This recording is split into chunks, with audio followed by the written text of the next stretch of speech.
Good evening and welcome to New Hampshire, the first GOP primary state. We're live here at St. Anselm College for CNN's Town Hall with former President Donald Trump. I'm Caitlin Collins. Tonight, President Trump is here as he embarks on a campaign unlike any other in the history of U.S. presidential elections. He's the first former president in more than a century to seek a return to the White House, and he is currently leading the Republican field while also facing multiple criminal investigations and an indictment. Just yesterday, he was found liable for sexual abuse and defamation. No questions are off the table, and we agreed to no conditions. We're here to get voters the answers that they deserve. Our audience is made up of Republicans and undeclared voters who plan to take part in New Hampshire's Republican primary. They'll get the chance to question the former president directly. These voters and the issues that they care about the most will help decide if former President Trump will get a second chance to take on President Joe Biden. Please welcome the frontrunner for the Republican nomination, former President Donald Trump.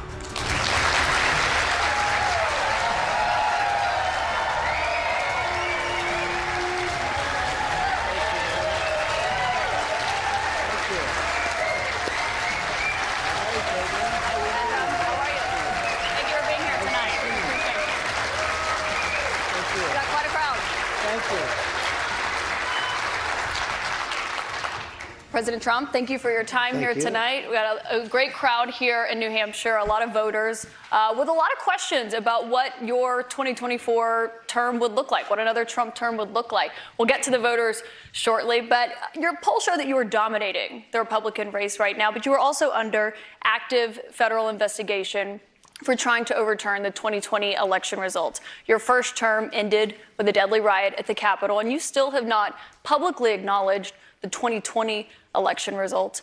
Why should Americans put you back in the White House? Because we did fantastically. We got 12 million more votes than we had in, as you know, in 2016. I actually say we did far better in that election. Got the most that anybody's ever gotten as a sitting president of the United States. I think that when you look at that result and when you look at what happened during that election, unless you're a very stupid person, you see what happens. A lot of the people in this audience, and maybe a couple that don't, but most people understand what happened. That was a rigged election, and it's a shame that we had to go through it. It's very bad for our country. All over the world, they looked at it, and they saw exactly what everyone else saw. You look, even if you just look recently with the 51 intelligence agents, that made a 16-point difference. If you look at the FBI, if you look at the FBI and Twitter, they call it Twitter files, made a big difference. If you look at Mr. President, back to what you just said there, though, it was not a rigged election. It was not a stolen election. You and your supporters lost more than 60 court cases on the election. It's been nearly 2.5 years. Can you publicly acknowledge that you did lose the 2020 election? Let me just go on. If you look at True the Vote, they found millions of votes on camera, on government cameras, where they were stuffing ballot boxes. So with all of that, I think it's a shame that what happened. I think it's a very sad thing for our country. I think it's a very sad thing, frankly, for the world, because if you look at what's gone to our country has gone to hell. Our borders are bad.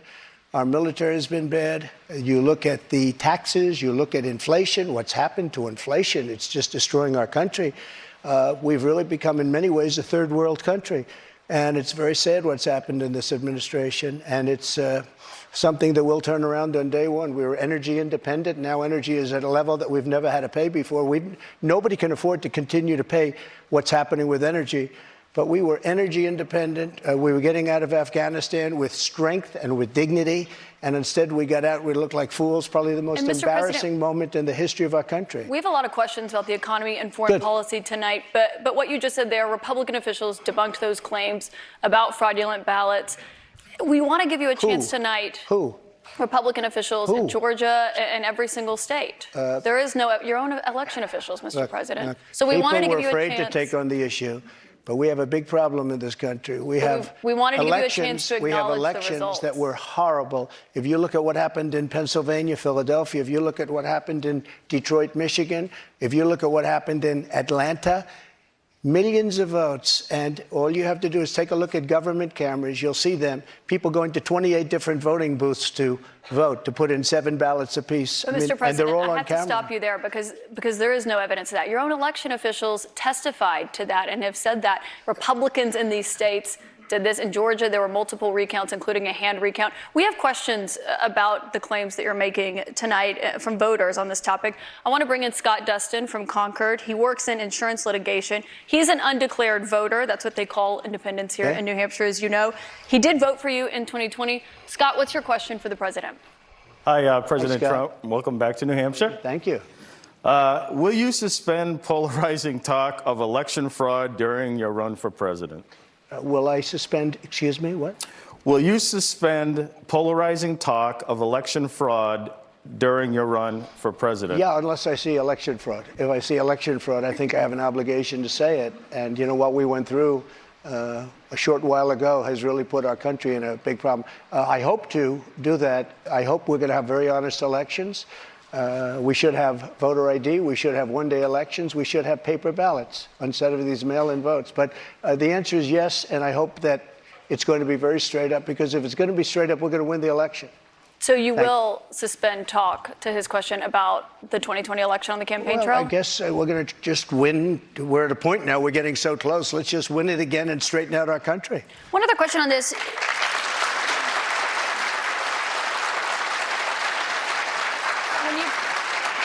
When you've talked about the 2020 election results in the past, you once suggested terminating the Constitution. Do you stand by those comments? No. You were able to do certain things. I'm not talking about terminating the Constitution. I'm talking about cherishing the Constitution. The Constitution says that we're supposed to have legal and well-maintained and well-looked-at elections, and we didn't have that. I cherish our Constitution, but we have to live up to the Constitution. We weren't living up to the Constitution. I was just saying there's no evidence of that election fraud. You did once tweet. You're supposed to say that, but I'm glad you say that. But look, that was the a truth, Mr. horrible President. election. That was a horrible election, and unless somebody's very stupid, and I know you very well, you're not stupid at all, but you perhaps are given an agenda, or you have an agenda. Look, we have to have honest elections in our country. We have open borders.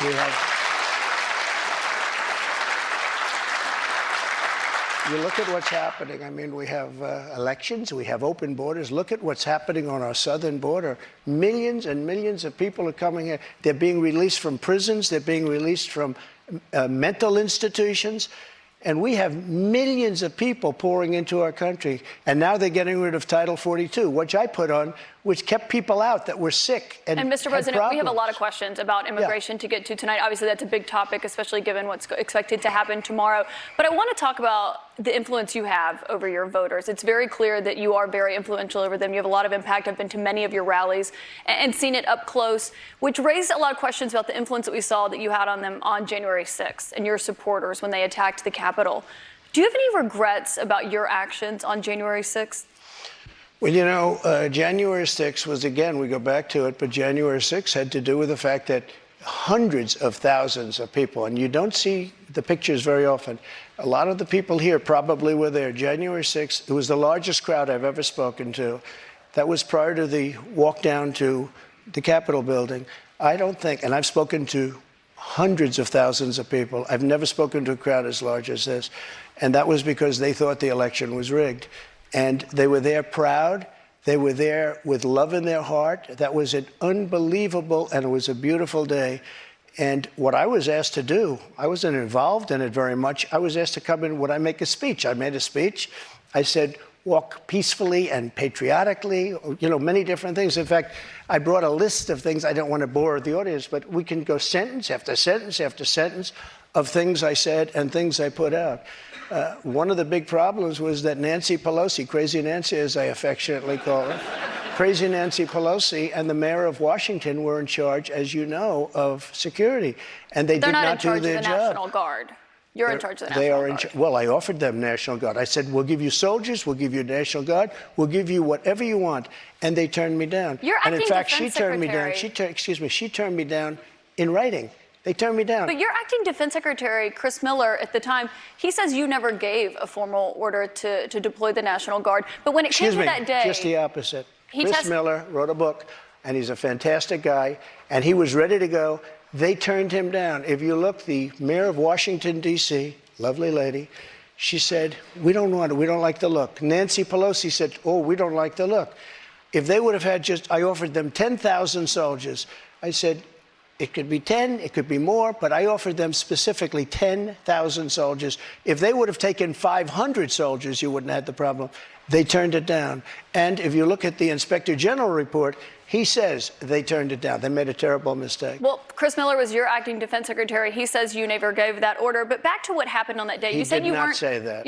He has testified that, Mr. He President. did not say that. But you said you weren't very involved that day. You did tell your supporters to come to Washington. You tweeted about it, about True, that of speech course. that happened on the rally. Am I allowed to say that? When they went to the Capitol and they were breaking into the Capitol, smashing windows, injuring police officers, why did it take you 3 hours to tell them to go home? I don't believe it did.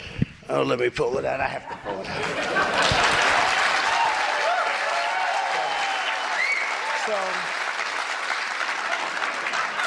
So if you look at, on January 5th, the day before, I said, please support our Capitol Police and law enforcement.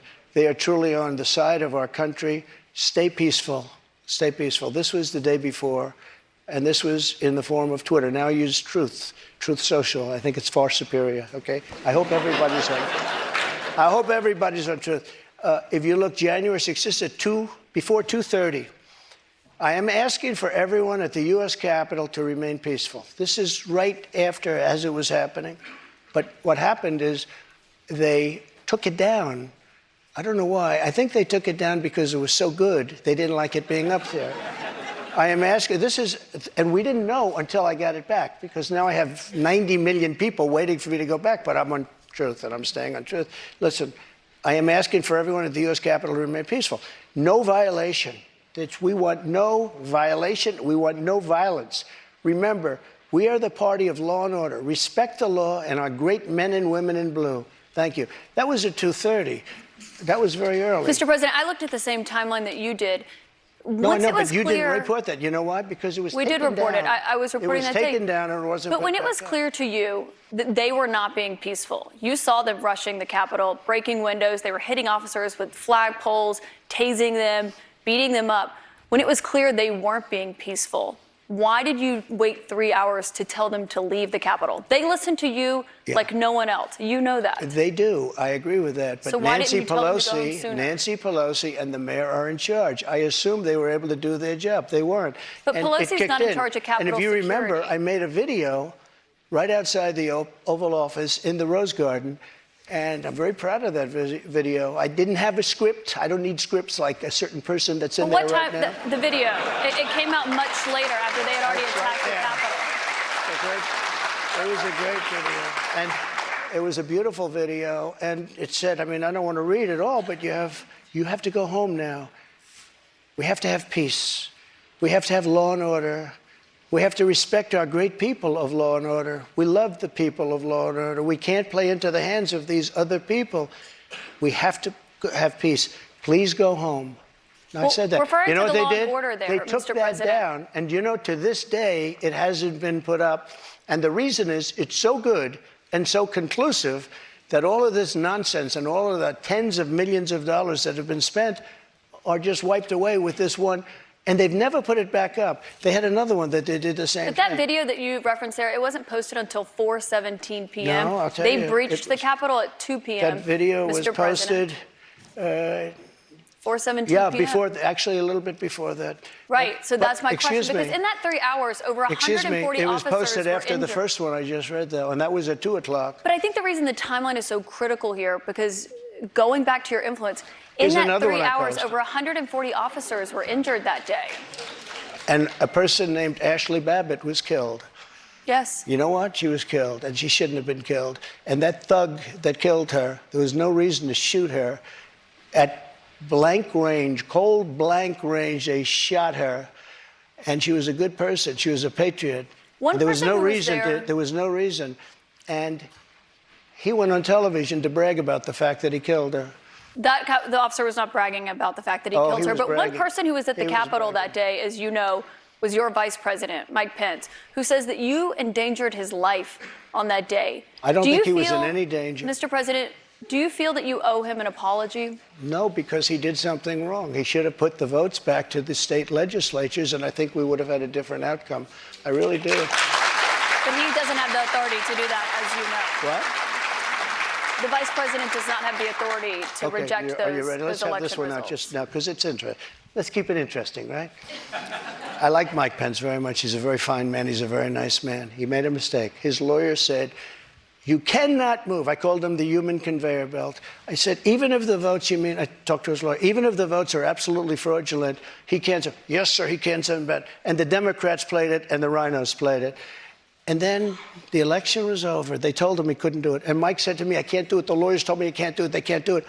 But the lawyers were wrong, because right after the election, they all met, the rhinos and the Democrats, and they worked out a plan to make sure that future vice presidents don't do what I said you could do. That's not what happened. You're referring to the Electoral Count Act. I've read that. There is no authority. No, legal experts, including Republican legal experts, say that he does not have that authority, Mr. President. But I want to move on. Why did they change the law then, saying that you can't do it? They didn't change the law. They strengthened the law because they were worried about presidents exploiting. They strengthened it, meaning you could do it. Thank you.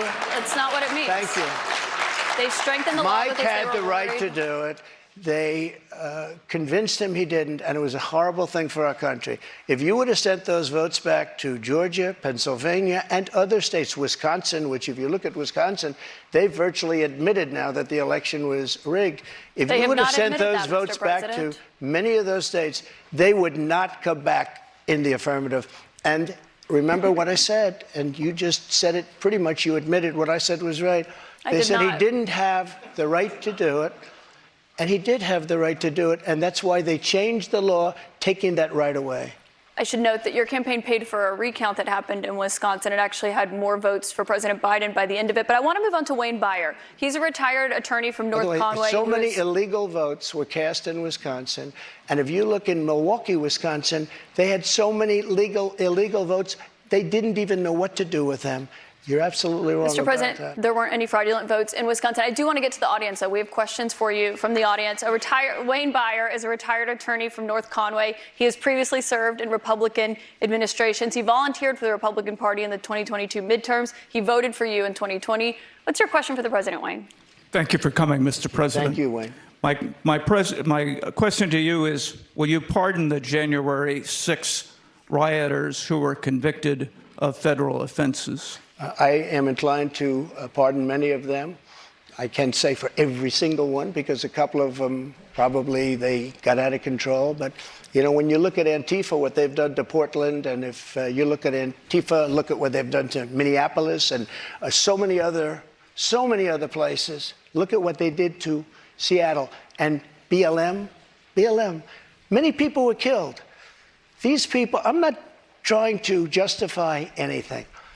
But you have two standards of justice in this country, and what they've done, and I love that question, because what they've done to so many people is nothing. And then what they've done to these people, they've persecuted these people. And yeah, my answer is I am most likely, if I get in, I will most likely, I would say it will be a large portion of them. You know, they did and it'll be very early on. And they're living in hell right now. So when it comes to pardons, they're living in pardons, hell. And they're policemen, and they're firemen, and they're soldiers, and they're carpenters and electricians, and they're great people. Many of them are just great people. Mr. President, one of the people who was convicted was a former policeman, but he was convicted of attacking a police officer, I should note. But when you said you are considering pardoning a large portion of those charged with crimes on January 6th, does that include the 4 Proud Boys members who were charged and convicted of seditious conspiracy? I don't know. I'd have to look at their case, but I will say in Washington, D.C., you cannot get a fair trial. You cannot. Just like in New York City, you can't get a fair trial either. Speaking of New York, I want to ask you about a significant verdict that was reached yesterday. I know this is something you want to weigh in on as well. A Manhattan jury found that you sexually abused the writer E. Jean Carroll and defamed her. You've denied this, but what do you say to voters who say it disqualifies you from being president? Well, there aren't too many of them because my poll numbers just came out and they went up. Okay. I think I'm the only person in history who had a charge like that. And usually you leave office, you say, I'm sorry, but I'm going back home. I'm back home to my family and everything. I'm going to be resigning. My poll numbers went up, and they went up with the other fake charge, too. Because what's happening is they're doing this for election interference. This woman, I don't know her. I never met her. I have no idea who she is. I had a picture taken years ago with her and her husband, nice guy, John Johnson. He was a newscaster, very nice man. She called him an ape. Happens to be African American. Called him an ape. The judge wouldn't allow us to put that in. Her dog or her cat was named Vagina. The judge wouldn't allow to put that in. All of these things, but with her, they could put in anything. Access, this Hollywood. This was a jury of 9 people who found you liable of sexual abuse. Do you think that will deter women from voting for you? No, I don't think so, because I think the whole thing, just so you understand, ready? I never met this woman. I never saw this woman. This woman said, I met her at the front door of Bergdorf Goodman, which I rarely go into, other than for a couple of charities. I met her in the front door. She was about 60 years old, and this is like 22, 23 years ago. I met her in the front door of Bergdorf Goodman. I was immediately attracted to her, and she was immediately attracted to me. And we had this great chemistry. We're walking into a crowded department store. We had this great chemistry, and a few minutes later, we end up in a room, a dressing room of Bergdorf Goodman, right near the cash register. And then she found out there were locks on the door, so she said, I found one that was open. She found one. She learned this at trial. She found one that was open. What kind of a woman meets somebody and brings them up, and within minutes, you're playing hanky-panky in a dressing room, okay? I don't know if she was married then or not. John Johnson, I feel sorry for you, John Johnson. Mr. President, can I think of it. I know you're recounting what she said, but Mr. President. But let me just, if I could, because you asked the question. This was a just jury, so you understand, though. if I was walking in at the, because I was very famous then, and I owned the Plaza Hotel right next door, and I owned buildings around it, I'm not going into a dressing room of a crowded department store. Then I say, if she was being raped, and by the way, they said she wasn't raped. Okay, that was her charge. She wasn't. They found that you sexually abused her. What? Say what? They did. They said he didn't rape her, and I didn't do anything else either. You know what? Because I have no idea who the hell she is. But Mr. President, I don't know who this woman is. Can I ask you, given your recounting I your don't version? know who, and I tell you this. But Mr. Are President, you ready? can I swear ask on you my because children, which I'd never do. I have no idea who this woman. This is a fake story, made up story. We had a horrible Clinton-appointed judge. He was horrible. He allowed her to put everything in. He allowed us to put nothing in. Mr. President, this is a you're fake recounting your version story. of events here right now to the audience. You referenced the trial. You did not go to the trial and actually testify. Do you wish that you had testified? No, it wouldn't have made a difference. This was a rigged deal. This was my lawyer said, sir, you don't have to do it. I actually said, I think I should. It would be respectful. They said, sir, don't do it. This is a fake story, and you don't want to give it credibility. That's why I didn't go. One thing you did do in this. And I swear, and I've never done that, and I swear to, I have no idea who the hell, she's a Mr. whack President, job. you did not testify in person in this trial. There was a taped deposition of you from October in it. You defended the comments that you made on that Access Hollywood tape about being able to grab women how you want. Do you stand by those comments? I said if you're famous and rich or whatever I said, but I said if you're a star, you are, and I said, women let you. I didn't say you grab, I said women let. You know, you didn't use that word, but if you look, women let you. Now, they said, will you take that back? I said, look, for 1,000,000 years, this is the way it's been. I want to be honest. This is the way it's been. I can take it back if you'd like to, but if you're a famous person, if you're a star, and I'm not referring to myself, I'm saying people that are famous, people that are you stars, were asked in the deposition, people that are rich, yourself to be a star, people and you that are said powerful, they tend to do pretty well in a lot of different ways, okay? And you would like me to take that back? I can't take it back because it happens to be true. I said it's been true for 1,000,000 years, approximately 1,000,000 years, perhaps a little bit longer than that. So you stand by those comments? Well, I don't want to lie. Mr. President, we have a lot of questions. Here's what she wants me to say. Let's get to the audience a rich and famous person tonight. has no advantage over anyone else. Well, you do have an advantage. And I say unfortunately, but that's the way it is. You said fortunately or unfortunately. Well, fortunately or unfortunately for her. We have a lot of audience questions to get to tonight. I want to go back to the audience. We've got Danielle Rieger. She works as an oral surgery assistant. She's a Republican activist from Derry. She was a New Hampshire delegate for you in 2020. What's your question? Hi, thank you so much for coming to New Hampshire to answer our questions. My question is regarding the economy. Over the past 2 years, we have seen the prices for everything skyrocket. From food to gas to utilities and insurance costs, many people's bills are up several $100s a month, including mine. If elected president again, what is the first thing you would do to help bring down the cost to make things more affordable? Drill, baby, drill. You know what that is. So we were energy independent. We were soon going to be energy dominant.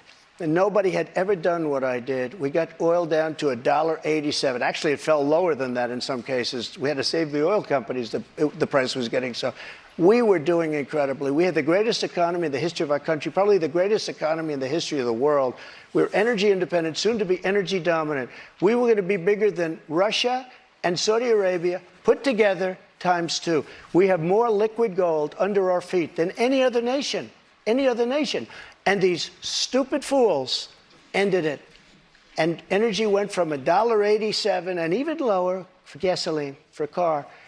They went from $1.87 to $5, $6, $7, $8, and even $9. And your electricity bills went through the roof, your heating bills went through the roof. And that's what started inflation. And it hasn't stopped because people are paying now for bacon and for eggs and for the 2 and 3 times what it was just a little while ago. We created the greatest economy in history. A big part of that economy was got you the biggest tax cuts in the history of our country, bigger than the Reagan cuts, bigger than any cut. And also, Caitlin, as you know, we got the biggest regulation and regulatory cuts.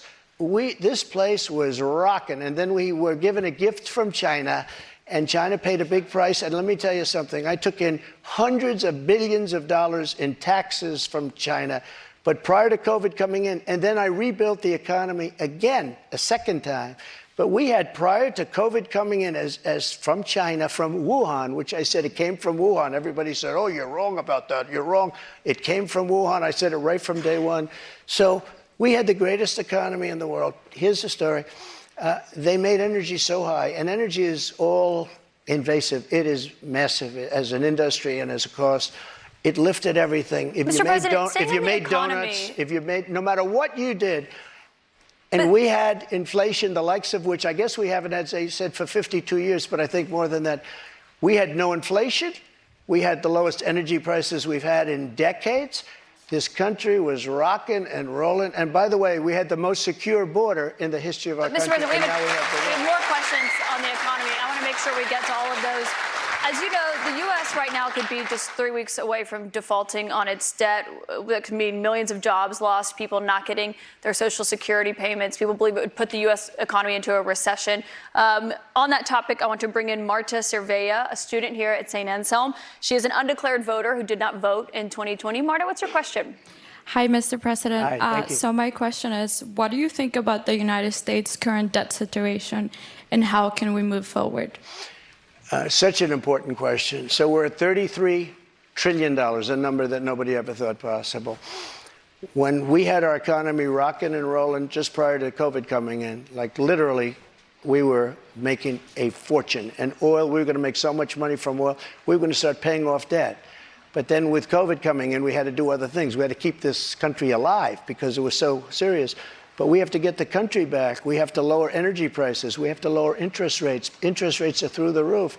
Energy has to come down. It all has to come down, and we have to start paying off debt. But when we have a debt limit, and they use that very seriously to me. They came in, Schumer came in with Nancy Pelosi, and they were using it. We'll violate it. We'll do whatever. They talked a whole lot different than they do right now. I say to the Republicans out there, congressmen, senators, if they don't give you massive cuts, you're going to have to do a default. And I don't believe they're going to do a default because I think the Democrats will absolutely cave because you don't want to have that happen.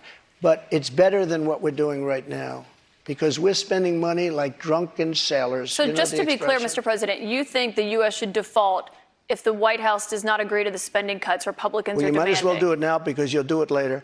Because we have to save this country. Our country is dying.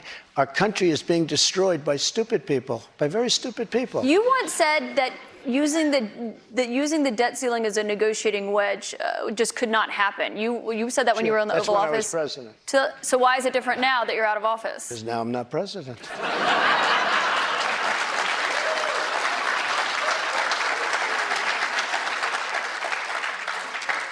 The U.S. defaulting would be massively consequential for everyone in this room, for all Americans. You don't know. It's psychological. It's really psychological more than anything else. And it could be very bad. It could be maybe nothing. Maybe you have a bad week or a bad day. But look, you have to cut your costs. We're spending $7 trillion on, much of it on nonsense. $7 trillion on nonsense. We've got and another I actually question from said, a voter tonight. get all of that money that was wasted, and frankly, the Senate should have never approved it. Get all that money that was wasted, and if they don't get rid of that, you'll have to default. Okay? Mr. President, we've got another voter here tonight. And by the way, you're going to default eventually anyway, but it's going to be much messier. I don't think you'll have to default. I think if the Republicans hold strong and they say let's say we want $5 trillion off, I really think the Democrats have no choice but to do it. And if I win, they're going to be doing the same thing to me in 2 years. I guarantee you that. Mr. President, we've got another voter here tonight. And they did that before. Bobby Petrino has been waiting very patiently. Sure. He's a student at St. Anselm. He's a member of College Republicans. He's an undeclared voter right now. He supported you in 2020. Bobby, what's your question for President Trump? Hi, thank you for coming. This is a bit of a pivot, but with gun violence and mass shootings in the news cycle recently, I'm worried that state governments and the federal government are going to act to repress gun rights. Under your administration, you instructed the Department of Justice and the ATF to ban bump stocks. If elected president again, how would you act not only to defend our Second Amendment rights, but to restore rights that have been taken from us, such as, by example, recently the ATF's ruling on the pistol stabilizing braces? Yeah, as you know, the bump stocks are actually a very unimportant thing. And NRA, I went with them, and they said it doesn't mean anything. Or actually, all they do is teach you how to shoot very inaccurately. So we did that. There's been nobody that's protected the Second Amendment, as you know, like I have. I protected it through thick and thin, not easy to do. But we have a very big mental health problem in this country. And again, it's not the gun that pulls the trigger. It's the person that pulls the trigger. And we have to protect our Second Amendment. We have to protect our Second Amendment. Mr. President, you dealt with a lot of mass shootings when you were in office. This year, there have already been more than 200 mass shootings in 2023. If you are reelected, are there any new gun restrictions that you would sign into law? I would do numerous things. For instance, schools, we would harden, very, very much harden. And I'm a very believer. I believe in teachers. I love teachers. I think they're incredible. And they love the children, not quite like the parents, but they love the children in many cases almost as much. Many of these teachers are soldiers, ex-policemen. They're people that really understand weapons. And you don't need 5% of the teachers would be more than you could ever have if you're going to hire security guards. But in addition to that, have security guards. You have to harden your entrances. You have to make schools safe. And you can make other places safe. But it is a big mental health problem in this country more than anything else. And remember, we have 700 million guns, 700 million. Many people, if they don't have a gun, they're not going to be very safe. I mean, if they don't have a gun, it gives them security. Now, you need them for entertainment, you need them for hunting, you need them for a lot of different things. But there are people that if they didn't have the privilege of having a gun in some form, many of them would not be alive today. You know, there's a certain country that had a very strict policy on guns, very, very strict. Which country? And, Brazil, okay? Brazil, very strict. And the former president of Brazil, and the killing was incredible. They were walking into people's homes and killing people. They had no protection. He said, go out and buy guns. People went out and bought guns, and it went way down. The numbers went way down because they had security. If you look at Chicago, Chicago has the single toughest gun policies in the nation. They are so tough you can't breathe. New York, too, and other places also. All of those places are the worst and most dangerous places. So that's not the answer. No new restrictions that you would sign if reelected, Mr. President. I want you to meet Julie Miles, a registered nurse from Merrimack. She's a Republican who voted for you in 2020. Julie, what's your question for the president? Thank you, Mr. President. Thank you. I appreciate you answering this question this evening. How do you plan to appeal to women voters in New Hampshire who are concerned about the Dobbs decision and how states may change their laws? It's such a great question, and it was such a great victory, and people are starting to understand it now. You know that they wanted to bring it back to the states, but that was probably the least important part of that victory. Getting rid of Roe v. Wade was an incredible thing for pro-life because it gave pro-life something to negotiate with. Pro-life had absolutely nothing being stuck in Roe v. Wade to negotiate with. And now what's happening, and I see it all over, deals are being made, deals are going to be made. And look, everybody that was president wanted to get rid and tried to get rid of Roe v. Wade. You mean for 50 Republicans? years. Republicans. For 50 years, this has been going on, actually a couple of Democrats too, but for 50 years, this has been going on. I was able to do it, and I was very honored to do it. But by doing it, things are happening that are very, very positive. And I happen to believe in the exceptions, the life of the mother, rape, incest, like Ronald Reagan believed in the exceptions. But I happen to believe that. I think it's frankly important to do that, but a lot of people are against that, a relatively small number. But the way I look, I think it's very important to say this. I consider the other side to be radical because the other side, under Roe v. Wade and other things, the other side, they're radical because they will. Remember the debate with Hillary Clinton? I said, rip the baby out of the womb at the end of the 9th month. They will kill the baby in the 9th month. If you look at that crazy governor of Virginia from the former governor, where he said, no, the baby will be born, and then we'll decide essentially whether or not to execute the baby. But, Mr. President, can we talk about what you would do if these are the radical people. It's not the pro-life people that are radical. But if you are reelected and you're back in the Oval Office and you get legislation to your desk, would you sign a federal abortion ban into law? What I'll do is negotiate so that people are happy. But the fact that I was able, I'm so proud of it. We put 3 great justices on the Supreme Court. We have almost 300 federal judges on the Supreme Court. So just to be clear, Mr. President, you would sign a federal abortion ban into law. I said this. I want to do what's right, and we're looking, and we want to do what's right for everybody. But what's right? But now, for the first time, the people that are pro-life have negotiating capability because you didn't have it before. They could kill the baby in the 9th month or after the baby was born. Now they won't be able to do that. But I think this is a really important question for you to answer because this is something every Republican, including those who are running against you for the nomination, are being asked about is, would you sign a federal abortion ban into law? And many of them are going to give you the same answer as I am. First of all, I am honored to have done what I did. And a lot of people said in 150 years, he's now the most consequential president because he saved so many lives. And I'm honored to have done it. And because of what I've done, we now have a great negotiating ability. That's what I do in life. I negotiate. We have a great negotiating ability, and I think we're going to be able to get something done. But what do you mean negotiating ability? Because the question that Republicans have, and some of your allies on Capitol Hill say that they want to introduce legislation when it comes to banning abortion. If they send it to your desk, would you sign it? Some people are at 6 weeks. Some people are at 3 weeks, 2 weeks. Where's President Trump? President Trump is going to make a determination what he thinks is great for the country and what's fair for the country. But the fact that I was able to terminate Roe v. Wade after 50 years of trying, they worked for 50 years. I've never seen anything like it. They worked, and I was so honored to have done it. We are in a very good negotiating position right now, only because of what I was able to do. And remember this, again, you talk about radicalism. People that will kill a baby in the 9th month or the 8th month or the 7th month or after the baby is born, they're the radicals, not the pro-life people. I just want to give you one more chance, though, because you did not answer whether or not you'd sign a federal abortion ban or how many weeks into pregnancy you believe abortion should be banned. Yeah, but I've given tonight? you the answer probably 4 times already. Which one is it, though? I'm looking at a solution that's going to work. Very complex issue for the country. You have people on both sides of an issue.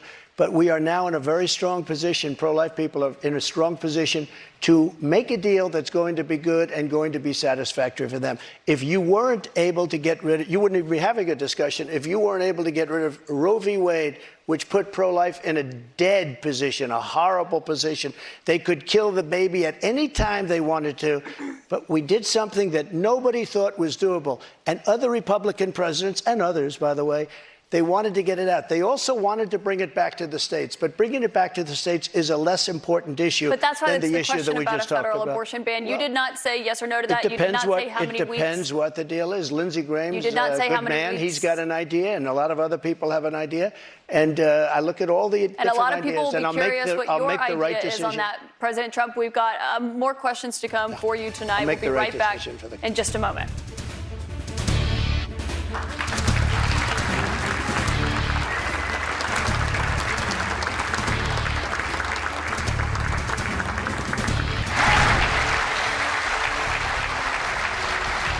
Welcome back to CNN's Republican Presidential Town Hall with former President Donald Trump. President Trump, I'd like you to meet Jennifer Simmons. She is a stay-at-home mom and former town selectman from Wyndham. She's a Republican, and she voted for you in 2020. Jennifer, what's your question tonight? Good evening, Mr. President. Thank you. Title 42 is expected to expire tomorrow. Our southern border and now our northern border are experiencing record migration. We learned on May 2nd that the Biden administration plans on deploying 1,500 troops to the southern border. Do you agree with deploying troops to the border, and how will a Trump administration slow down the rate of migrants coming across all our borders? Sure. A very fair question, especially since tomorrow is going to be a day of infamy. You're going to have tens of thousands of people pouring into our country. Even the judge, the judge overruled them when they wanted to terminate it early. And he said, that you better extend this thing. The judge in Texas said, I hope you're going to extend this, but this is my policy that they're letting terminate because they lost in court. They wanted to go earlier. You're going to have millions of people pouring into our country right now at a level that nobody's ever seen before. These people are sick. Anybody that wants this to happen to our country, they're destroying our country, and this should not be allowed to happen. How they're not going to do a version of Title 42 or my Title 42, which was tough. If people are sick and have infectious diseases and lots of other problems, we don't want them being into our country. We have enough problems right now. We have problems like we've never had in the history of our country. But Mr. President, our country is being destroyed. The reason it's ending is because the health policy, the COVID era pandemic emergency, is coming to an end. That's what Title 42 was. You put it in place because That's of COVID. true, but when it comes to big questions about what your immigration policy would look like if you are reelected, some of your Republican rivals have criticized you for not fulfilling the promises that you made on the campaign trail, like finishing the border wall. So how did voters know that you would get those done if you're reelected? I did finish the wall.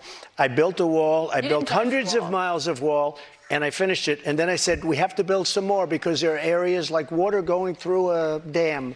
There are some areas where a lot of people are coming. You close up one, and they come in through another. And we started another 100 miles of wall. In fact, I said to my people, if we start this and don't finish it, and then we had a rigged election, I'm sorry to say it. The election was not rigged, Mr. Good, President. You can't I'm keep glad saying you that said all night long. And so then they took over and they decided not to finish it. It would have taken them 3 weeks. I built hundreds of miles of wall. If we didn't have it, it would be hard to believe it could be any worse. They're just letting people flow into our country. Look, a country has to have borders.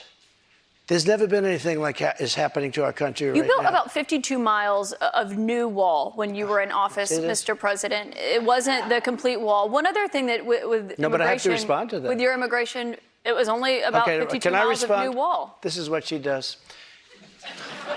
I built hundreds of miles. Some of the wall was up there, and it would be laying on the ground, rusted, rotten steel, rusted, rotten wood, and what the radical left crazy Democrats did, if there's a piece of wood laying down, they consider that a wall. I built 30-foot walls that go down 7 feet into the ground. If there was a little piece of wood sitting in the ground, they said, oh, he's not building a wall. We already had a wall. Because this is the game. They're a party of disinformation. It's not a game, Mr. President. It's about 52 miles of new wall. One other immigration policy you had when you were in office. I built new wall. 52 miles, for hundreds of miles. CBP, Mr. President. What I did is I replaced other wall that was laying down, that was up and rotting in the ground for 30 years. Some of it was steel that you couldn't even see. Mr. President, it was only about 52 miles of new wall, but moving on, another immigration policy you had was the zero-tolerance immigration policy that separated families at the border. If you are reelected, are you ruling out instituting that? Well, when you have that policy, people don't come. If the family hears that they're going to be separated, they love their family. They don't come. So I know it sounds harsh, but if you remember they said I was building prisons for children. It turned out that it was Obama that was building the would prisons you for the children. re-implement that if you're reelected? Is Well, that what you're saying? we have to save our country, all right? We So it can't sounds like afford, that's a yes. No. When you say to a family that if you come, we're going to break you up, they don't come. And we can't afford to have any more. Look at New York City. Look what's happening. They're living in Central Park in New York City. The city is being swamped. Los Angeles is being swamped. Iowa is being swamped. Our whole country is being destroyed. Millions of people are coming into our country. And you know what the number is going to be, in my opinion, by the end of the year? Not the 4 million that you hear and the 3 million. I think it's going to be 15 million people.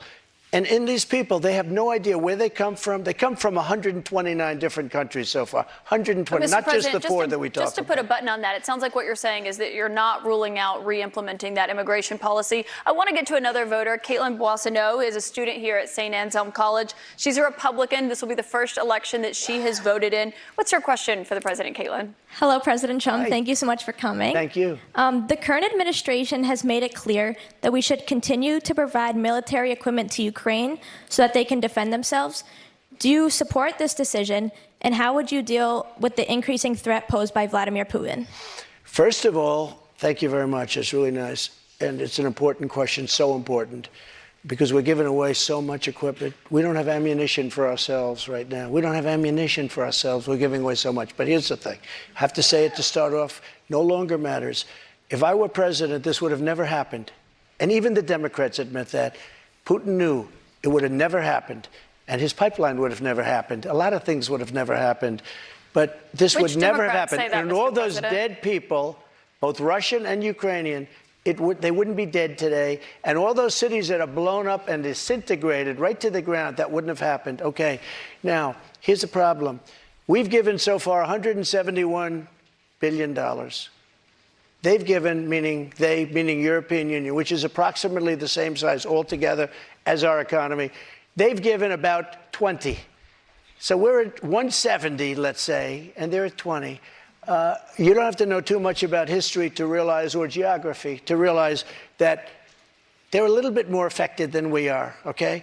So they've got to put up a lot more money because they're taking advantage of us like every other country did. That's why I ended NAFTA and replaced it with the USMCA, Mexico, But on Canada. this issue, Mr. President, I should know, I don't know any Democrats who have said they don't believe Putin would have invaded if you were president. But her question is, would you continue to give Ukraine money and weapons if you're elected? What's the answer? I have a very good relationship with President Zelensky because, as you know, he backed me up with the phony impeachment hoax #1 when he said the president didn't do anything wrong. So that was I happen when you to asked like. him for an investigation So I happen to like. Yeah, that's right. And I was totally exonerated, by the way. Just a waste of time and money. You were impeached over that.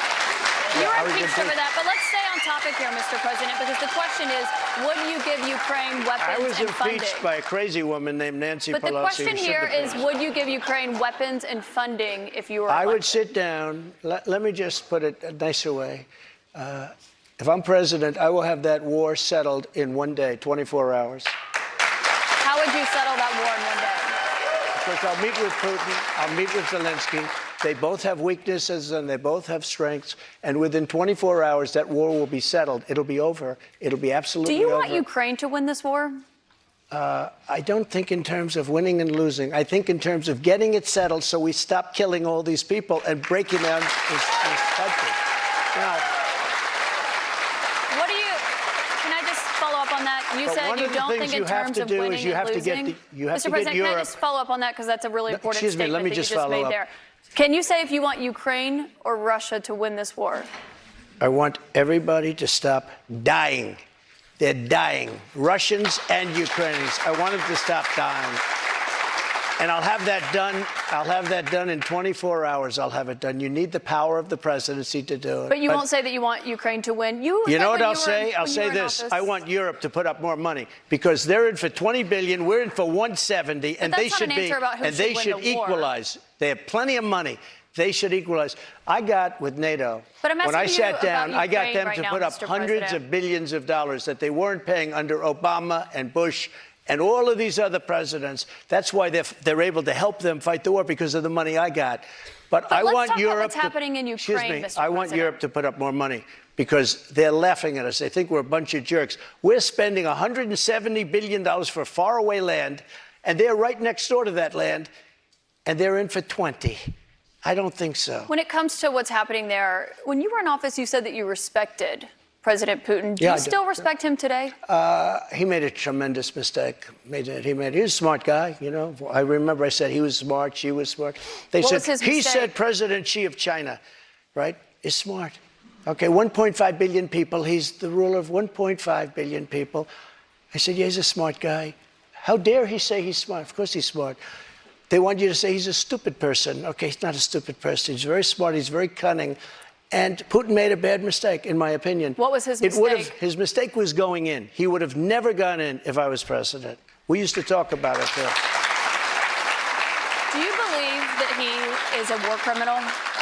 What? Do you believe that Putin is a war criminal? He's responsible for the deaths of thousands Well, of I think Ukrainian men this. and I think women it's and something that children. should not be discussed now. It should be discussed later, because right now we have to get a war. If you say he's a war criminal, it's going to be a lot tougher to make a deal to get this thing stopped. Because if he's going to be a war criminal, where people are going to go and grab him and execute him, he's going to fight a lot harder than he's fighting, you know, under the other circumstance. That's something to be discussed at a later date. Isn't it right now, important we to want call to it get what that it war is? settled. And I'm not talking about the money either. I'm talking about all the lives that are being, the number of people being killed in that war is far greater than you're hearing. When they blow up a city and those buildings come pouring down and then they say 2 people were injured, no, hundreds and thousands of people are being killed, and we have to get that war settled. We have more with former President Trump. Right after this, we're going to take a quick break, and then we'll be back with questions from voters right after that.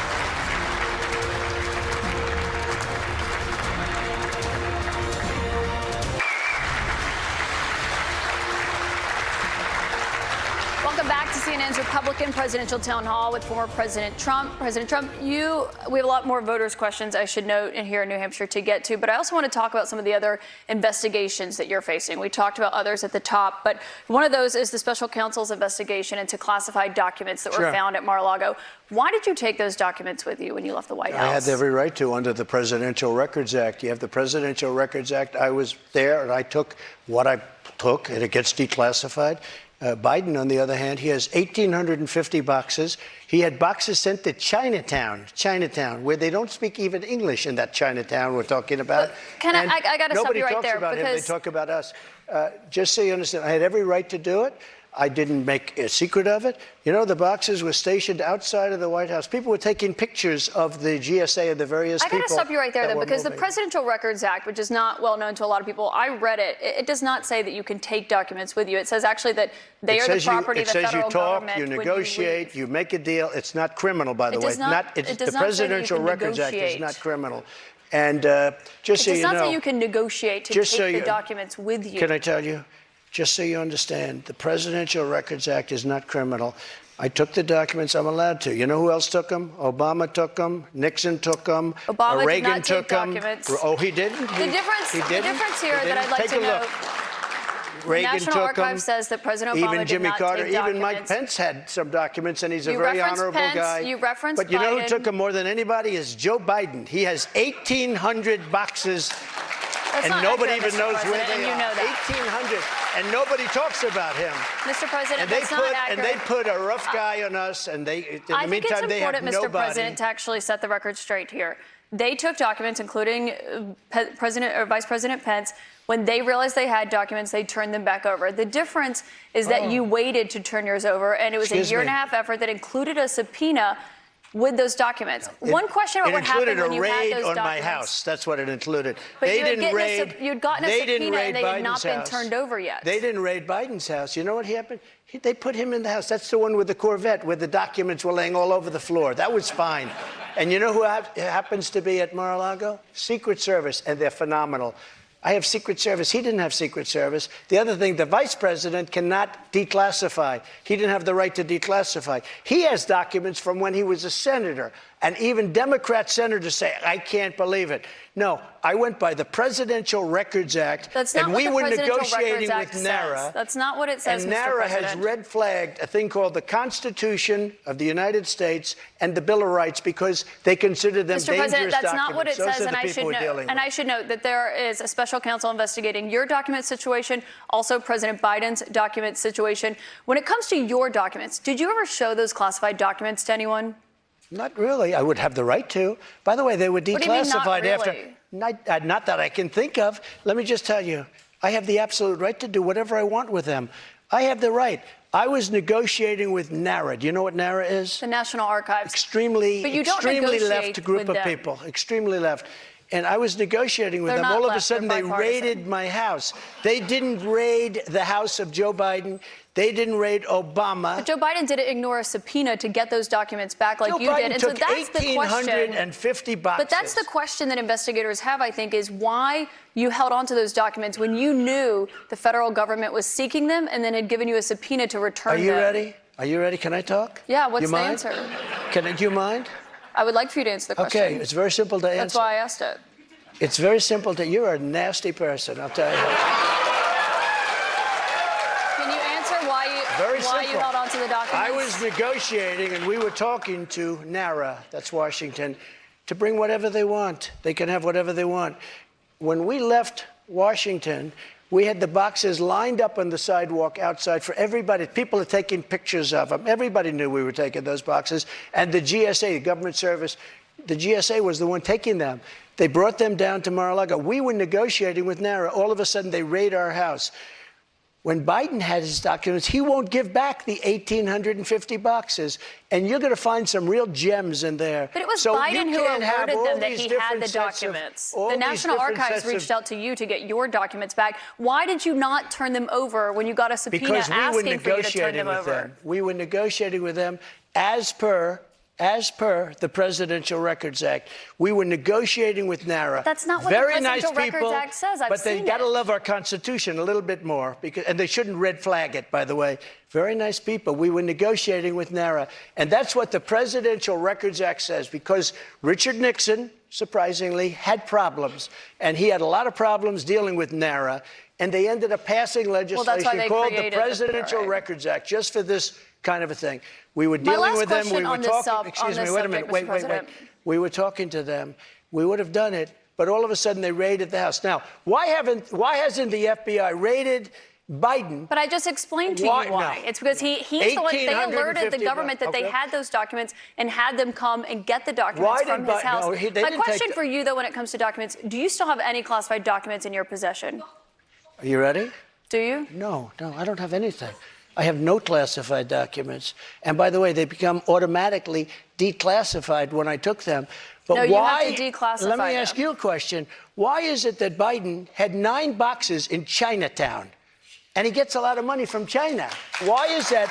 And There why, is no why evidence aren't of that, people? Mr. President. No, you cannot why say aren't that. There people is no bringing that evidence up? of that, Mr. And why don't they President. put this What guy you're Jack referring Smith to and his is an group office that he of had. thugs? Mr. Why don't President, they put him in charge of that? I need to stop you right there because there's no evidence of what you just said there. What you're referring to there is an office that he had No. after That's leaving at the University vice of Pennsylvania. presidency. Wrong.